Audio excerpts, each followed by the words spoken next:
Hello, ladies and gentlemen. Today we're going to start our discussion on polynomials. So, if you were in class, I would kind of break down the word polynomial into its two roots, poly meaning many and nomial meaning terms.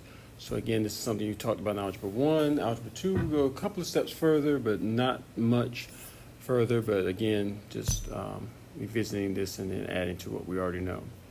All right, so if you'll follow along, I have a Google slide with this same graphic organizer. If you'll go ahead and fill it out as I'm working it out, then that'll work out, then that'll help you out. Because there will be a couple of questions like this on the test that pertain to this information and the quiz. All right, so a polynomial function. As I would tell you in class, guys, I just try to give you the meat and potatoes definition. I can give you some long, complicated definition, but I try to give you the shortest version I can that conveys the point we're trying to get across. So a polynomial function is a function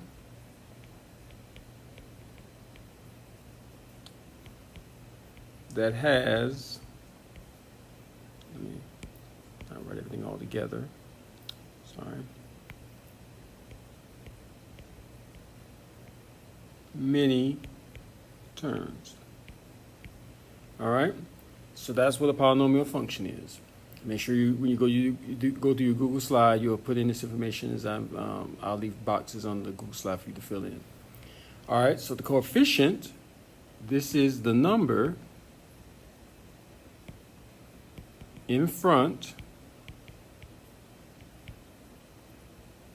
of the variable.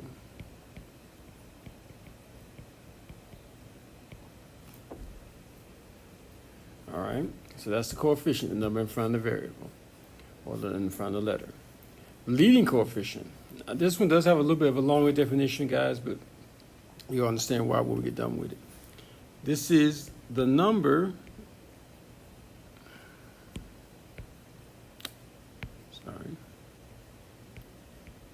the number in front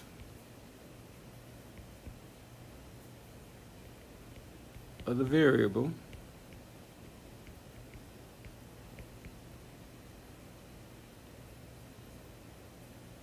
and specifically the first variable in the polynomial when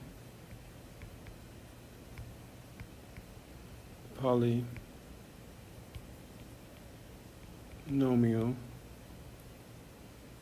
is in standard form. Now you don't have to do the little hyphen like I did. I mean, you'll basically be typing your box, but unfortunately I can't do that on my iPad. So again, just to recap, it's the number in front of the variable, the first variable in the polynomial when the polynomial is in standard form. And I'll talk about standard form in a few minutes. All right, so the constant basically is the number by itself, aka also known as does not have a variable. So this is the number that does not have a variable attached to it, a letter attached to it. All right. So with polynomials, we're going to have two different ways of naming them. Just like I have a first and last name and you guys have first and last names, that's the same concept. So we're actually going to do a little backwards. I apologize, guys, but this is just how the organizer was laid out. We're going to do the last name first, and then we'll come back to the first name. So if you want to, you don't have to, but I'm going to go ahead and put this last name. Okay, so let's start talking about it. All right, so a monomial, number of terms, is 1. Mono meaning 1 term. And then some examples are x to the second and 3. Both of these are monomials because they only have one term. All right, there's only one letter or one number. All right, a binomial is 2. As just like someone is bilingual, that means they can speak 2 languages. Binomial means the same thing, 2 terms. So our examples here are x plus 1 and 3x squared minus 1. Now these are binomials because look at the plus sign and the minus sign in the middle of them. What I do to determine how many terms I have in a polynomial is I look at how many plus and minus signs I have between my numbers and letters. And I will always add 1 to that number. So the first one you see, there's only one plus sign, so 1 plus 1 is 2. So that means this has 2 terms. The same for the other one. It has 1 minus sign, so again, 1 minus sign plus 1 is 2. All right? So a trinomial is 3. And our examples here are x squared minus 2x plus 1, and then 4x to the third plus 2x plus 3. These are trinomials because if you look at it, you notice that you have 1 minus sign, 1 plus sign with the first one, first example. So you have 2 signs, so 2 plus 1 is 3, so therefore a trinomial. Same here, you have 2 plus signs, so again, 2 plus signs, 2 plus 1 is 3. All right? So the last one is basically if we have more than 3 terms, this is what we just call it a regular polynomial. So it has to be 4 or more. Okay? So our examples here are x to the 4th plus x to the 3rd plus 2x plus 1. That's our first one. And the second one is 4x to the 3rd, 4x to the 4th minus 3x to the 3rd minus 2x to the 2nd plus x plus 1. So this one has 4 terms because I have 2 plus signs and 3 plus signs. So 3 plus signs, 3 plus 1 is 4. The second example has 2 minus signs and 2 plus signs. So 2 plus 2 is 4, and then we add 1 more to it, so that's 5. So in that case, it's just a regular polynomial. All right? So then that's how we classify by our last name or number of terms. So this question right here, we skipped the first question, but this other question is we need to define this because it's very important because it's our first name. So the way we classify it, it says what is the degree of a polynomial? This is the highest exponent when the polynomial is in standard form. So basically, guys, let me go ahead and just talk about what standard form is. Standard form means that you go from biggest exponent to smallest exponent. So for example, standard form would be, we'll just say ax squared plus bx plus c. The x squared, you don't have to write this, but if you want to, that's fine. The 2 is our biggest exponent, so it goes first. Then the invisible 1 comes second, and then the c is our constant. It doesn't have a term with it. It doesn't have a variable with it, so it always comes last. All right? So now let's go into our degrees.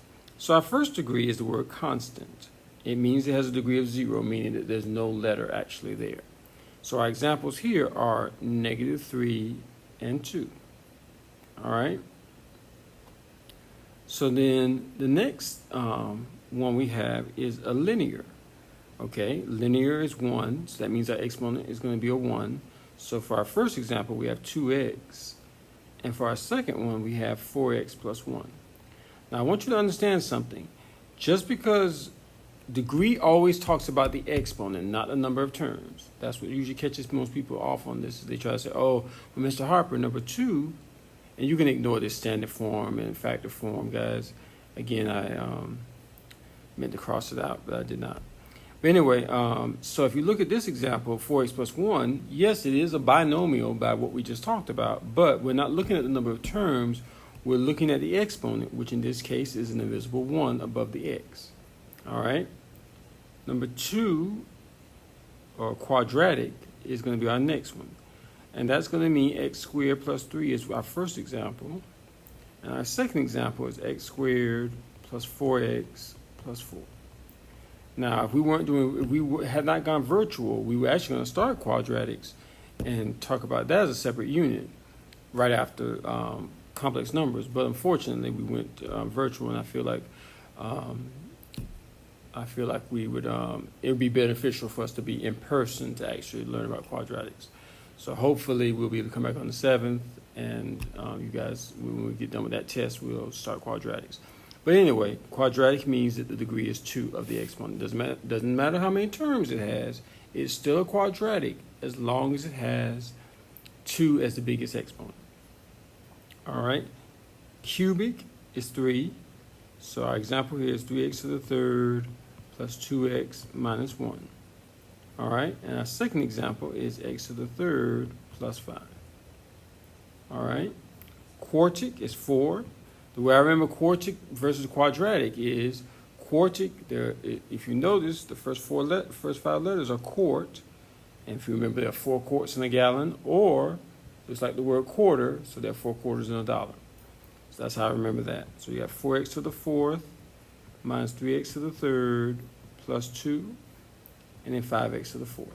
As you can see, both of our examples, the biggest exponent is 4. So that's why it's quartic. No matter how many terms you have, it's always based on the highest exponent. And then quintic, this is the one we did not cover in Algebra 1. And our example here is 7x to the fifth plus 4x to the third plus 2x minus 4.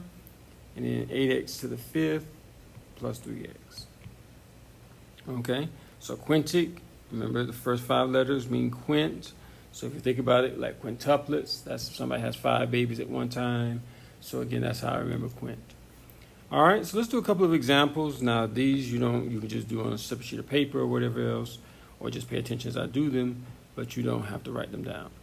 All right, so give me a second to go to my Sketch app.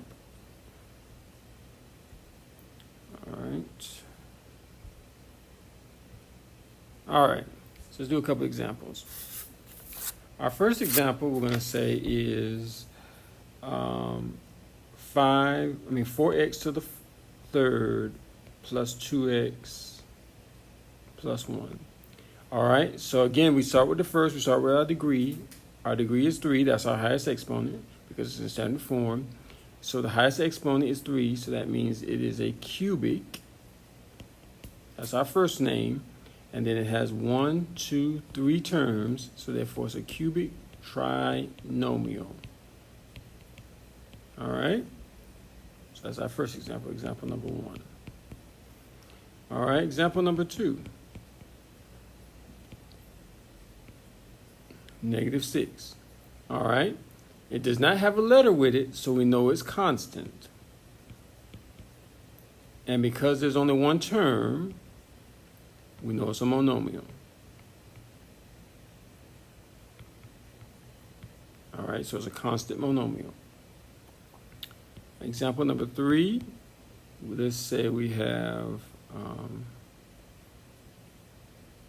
give me a second, I think of one, sorry.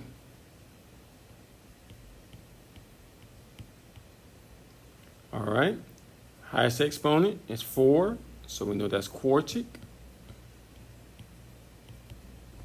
And because it has 2 terms, it's a binomial. So it's a quartic binomial. And we'll do one more example just for, say we did, I'm not going to go through all of them, guys, because that's just going to take too long, and you're about to do some example problems on your own. All right, let's go with x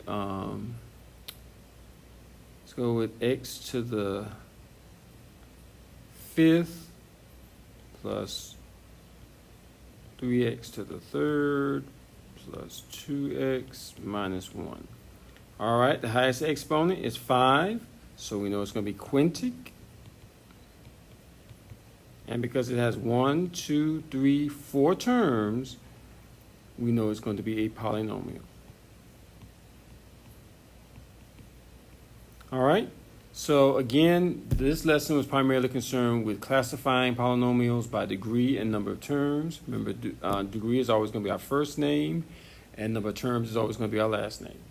All right, so if you'll go to the Google Forms, this attached to this assignment, and there's about, I think I gave you about 12 or 14 problems. They would go really quickly. Just write the name of it. If you want to, you can always refer back to the first part of the Google slide the notes part of the Google slide, and go in and do that, and then look and compare that way.